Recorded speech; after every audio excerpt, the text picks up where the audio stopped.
So the first person will come, he had a challenges since childhood, and these challenges I think he took as a like opportunity. And once you go through his journey, you will see currently he is working as a lawyer in the Supreme Court. And like Dr. Bhavuk told, ki one myth is there: if we are weak, then we are getting this problem. He is not weak. Even that weaknesses, in his life they came. They did not able to, break him, and he took at it as an opportunity, and now he is really doing wonderful. He is a world champion in yoga, and he is in many government programs. The government made him the brand ambassador of yoga. So I would like to invite Mr. Tejasvi, please come and share, yeah, your experience, and yeah, he will show some performances as well. Please come. आज हम एक ऐसे शख्स के बारे में बात करेंगे जिनकी चर्चा देश ही नहीं बल्कि विदेश में भी है, जिन्होंने अपने हौसले से कुछ ऐसा कर दिखाया कि लोग आज उनका नाम लेते हैं। हम बात कर रहे हैं तेजस्वी शर्मा की। तेजस्वी शर्मा को 9 महीने की उम्र में 69% पोलियो हो गया था, जिसके बाद उनका जीवन चुनौतियों से भर गया, लेकिन उन्होंने अपने जीवन में कभी हार नहीं मानी। अपनी विपरीत परिस्थितियों के बावजूद भी तेजस्वी शर्मा ने अपने जीवन में योग को अपनाया और योगासन खेलों में सामान्य व्यक्तियों को हराकर 3 बार चैंपियन बने। यही नहीं, Tejasvi Sharma TV reality show India's got talent और एंटरटेनमेंट के लिए कुछ भी करेगा का हिस्सा भी रहे। देश विदेश ने तो तेजस्वी शर्मा की प्रेरणादायक कहानी दिखाई ही, और आए दिन देश की बड़ी हस्तियां उन्हें अप्रिशिएट भी करती रहती हैं। जैसे कि दिया मिर्जा ने ट्वीट करके उनके बारे में देश को बताया, यूजीसी के चेयरमैन ने उनके बारे में ट्वीट किया, विदेश मंत्रालय और संयुक्त राष्ट्र ने भी उनके बारे में ट्वीट किया। तेजस्वी शर्मा अपने जीवन में योग के साथ साथ शिक्षा को भी बहुत बड़ा महत्व देते हैं। उन्होंने जवाहरलाल नेहरू यूनिवर्सिटी यानी JNU से जर्मन ऑनर्स किया। योग में PG डिप्लोमा श्री लाल बहादुर शास्त्री राष्ट्रीय संस्कृत विद्यापीठ से किया, और उन्होंने लॉ की पढ़ाई faculty of law university of Delhi से की। वर्तमान में तेजस्वी शर्मा एक अधिवक्ता हैं और दिव्यांगों से जुड़ी समस्याओं पर कार्य कर रहे हैं। तेजस्वी शर्मा की ये कहानी देश के दिव्यांगों, अधिवक्ताओं एवं युवाओं को प्रेरणा देती है।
सबको है ना लग रहा होगा ना, गूज बम्स आ रहे होंगे हैं, इससे बड़ा मोटिवेशन हो सकता है।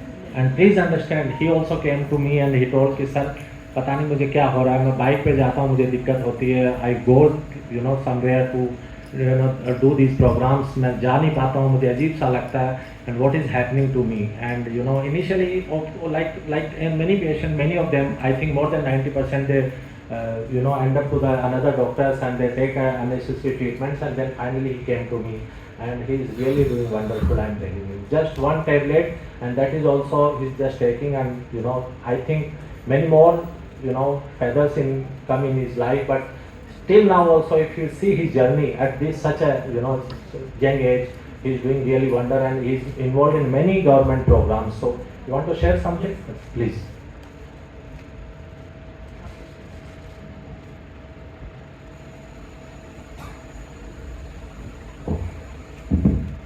ओम सरस्वती नमस्तुभ्यं वरदे कामरूपिणी विश्वरूपे विशालाक्षी विद्यादेवी सरस्वती।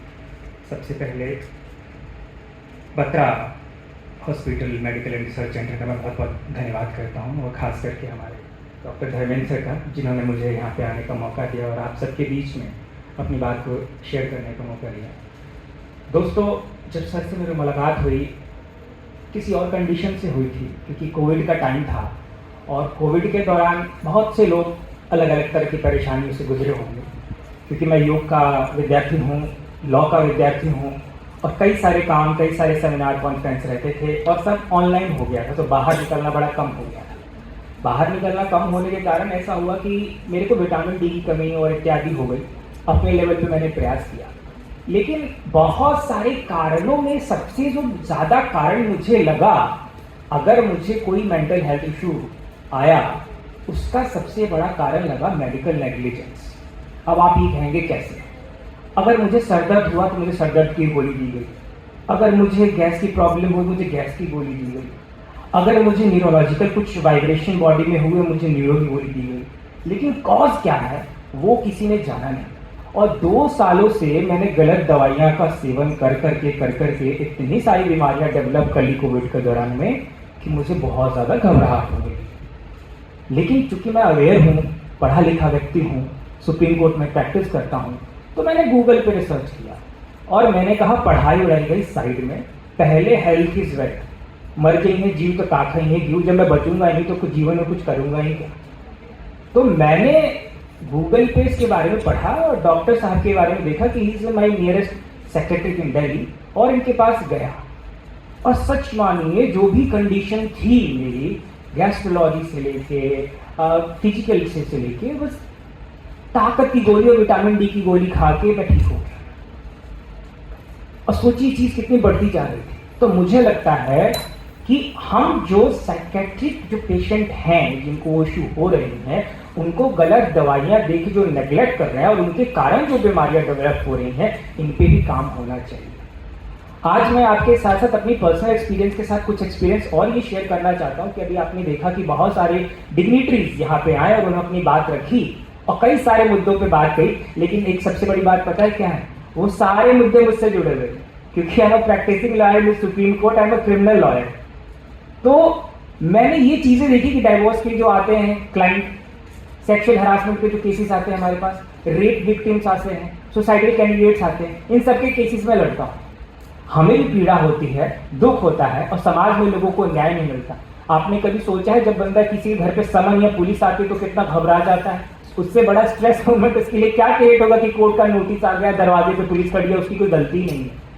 आज हम अपनी आवाज को बुलंद नहीं कर पा रहे हैं, साइबर क्राइम्स हो रहे हैं, साइबर फ्रॉड्स हो रहे हैं, उसके कारण जो बच्चे एंजाइटी डिप्रेशन में जा रहे हैं। तो इन कारणों को भी समझना पड़ेगा हम लोगों को। इसके लिए सॉल्यूशंस तो बहुत सारे हैं, लेकिन अवेयरनेस नहीं है, और वो अवेयरनेस होनी चाहिए।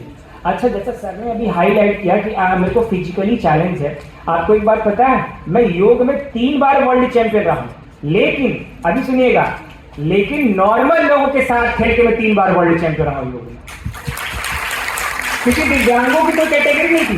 भारत सरकार के लिए मैंने सिलेबस बनाया। अभी मैम बैठी थी, वो रेजिलियंस के ऊपर बात किया उन्होंने कि भाई अपने चैलेंजेस को अपॉर्चुनिटी बदलना चाहिए। उन्होंने इतना अच्छा स्पीच दिया, तो मैंने आवाज उठाई उस समय में जब मैं 9th क्लास में पढ़ता था, और उसके बाद आज इसमें इतना बड़ा बदलाव आया है। तो कहने का तात्पर्य ये है कि चीजें हैं समाज में, लेकिन कई बार हमें अपना स्टैंड भी लेना पड़ेगा अगर हम बदलाव की बात कर रहे हैं। आज वर्ल्ड हेल्थ डे का टॉपिक है कैटास्ट्रोफ एंड इमरजेंसी। भाई सबसे बड़ी बात तो यह है कि गवर्नमेंट अपनी ड्यूटी अच्छे से नहीं करती, इसको आपदा को अपॉर्चुनिटी समझते हैं वो लोग। ये गलत चीजें हैं। केवल लोगों को मेंटल हेल्थ प्रोवाइड करने से नहीं होगा ना। अरे किसी का घर टूटा है, उसे घर नहीं मिलेगा तो तब तक परेशान ही रहेगा। अगर किसी के बाढ़ में कुछ बह गया कोई चीज तो उसका परिवार गया है, तो वो कैसे आप उसको वापस ला सकते हैं? आप सहूलियत दे सकते हैं, उसको सपोर्ट कर सकते हैं, वो ही नहीं मिलता। केवल उसको मेडिकल ट्रीटमेंट, इन चीजों पे भी बात करनी चाहिए वर्ल्ड हेल्थ ऑर्गेनाइजेशन को। मैंने यूएन तक भी अपनी बात रखी। आपने देखा यूनाइटेड नेशन की ब्रांड एम्बेसडर हैं दिया मिर्जा, उन्होंने भी मेरे बारे में ट्वीट किया था। तो चीजें ना आइसोलेशन में नहीं हो सकती। जैसे इसमें बोला गया परिवार का सपोर्ट, अगर मेरा परिवार मुझे सपोर्ट नहीं करता तो क्या मैं अच्छा व्यक्ति बन पाता अपने जीवन में अपनी डिसेबिलिटी के बावजूद भी? तो परिवार का भी, समाज का भी, आप जैसे ऑडियंस का भी। अभी मैंने परफॉर्मेंस दिया, आपने सबने खड़े के ताली बजाई, मतलब आप लोग को दिल से अच्छा लगा तभी ना। ये रिस्पॉन्स मुझे प्रेरणा देता है। तो समाज में भी ये बहुत जरूरी है कि हम चीजों को बढ़ चढ़ के अप्रिशिएट करें, बढ़ चढ़ कर लोगों का साथ दें, उन्हें अवेयर करें। सर हमेशा मुझे कहते हैं कि तेजस्वी तुम इन चीजों को रखो क्योंकि तुम ऐसे लोगों से डील करते हो। और यकीन मानिए कल की दिन है और आज का दिन है, मैं हमेशा इन चीजों को रखता हूं। एक बड़े फिलोसोफर ने कहा था, René Descartes, I think therefore I am. सही बात है। जब हमारे विचार ही अच्छे नहीं होंगे, जो हम सोचेंगे नहीं, जीवन को समझेंगे नहीं, तो जीवन में आगे बढ़ेंगे कैसे? और हमारे सनातन में तो बोला गया है मन ही देवता मन ही ईश्वर, मन से बड़ा न कोई, मन से कोई बात छुपे ना मन के नैन हजार। हमारे मन को तो देवता बोला गया है। और जैसा अभी एक मैम आई थी, उन्होंने बताया कि किसी टाइम पे इंडिया पाकिस्तान जैसा लगता था कि वो साइकेट्रिक का अस्पताल है इधर और बाकी अस्पताल है।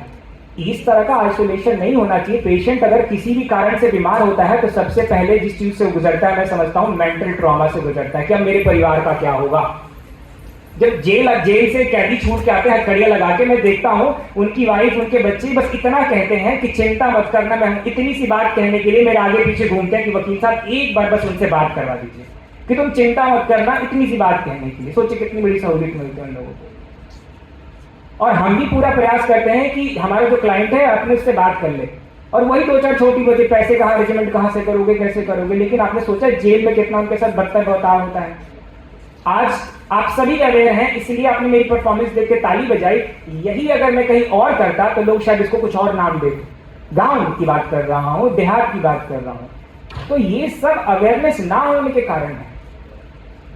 अंत में मैं अपनी बात को इससे खत्म करना चाहूंगा, जो साइड थे वो हॉस्पिटल के बाहर भी एक कोट लगा हुआ है कि there is no health without mental health. बहुत बहुत शुक्रिया। नमस्कार, जय हिंद।